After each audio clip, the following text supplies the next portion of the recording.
สบายดีทุกคนมื้อนี้ก็สิพาไปเบิ่งแบบเนาะว่ามีคนมักช่วยบ่เนาะโอเคสิพาเบิ่งแล้วก็สิเสนอราคาให้พร้อมเนาะเพิ่นได้สิปรึกษาหลังออกพรรษานี่ก็ติดต่อหาได้โอเคพาไปเบิ่งเลยนี่นี่จะเป็นตัวนี้เลยเนาะจะเป็นเรือนชั้นเดียวเนาะขนาด9x13 3ห้องนอน2ห้องน้ำ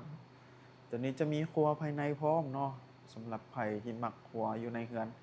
เวลากลางคืนอิหยังจะบ่ได้ออกไปนอกเนาะเฮาบ่อยู่ลูกเมียก็บ่จำเป็นต้องออกไปนอกมีห้องน้ำในพร้อมเนาะ2ห้องน้ำห้องน้ำหนึ่งจะติดเป็นห้องนอนใหญ่ห้องน้ำที่2ก็จะเป็นห้องน้ำรวมใส่ภายในเรือนเนาะ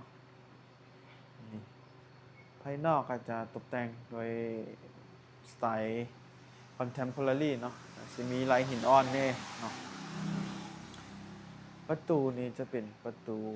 สำเร็จรูปเนาะเดี๋ยวนี้เขาจะบ่ได้ใช้เป็นประตูไม้ละเพราะค่อนข้างจะมีปัญหาเรื่องแตกแล้วก็มันแห้งมันหดยืดอิหยังเนาะประตูโปงเยี่ยมก็เป็นอลูมิเนียมแก้วเนาะแก้วใสแก้วดำแก้วเขียวเลือกได้ตามใจลูกค้านี่นี่งามๆแบบนี้เลยโอเคบ๊ายบาย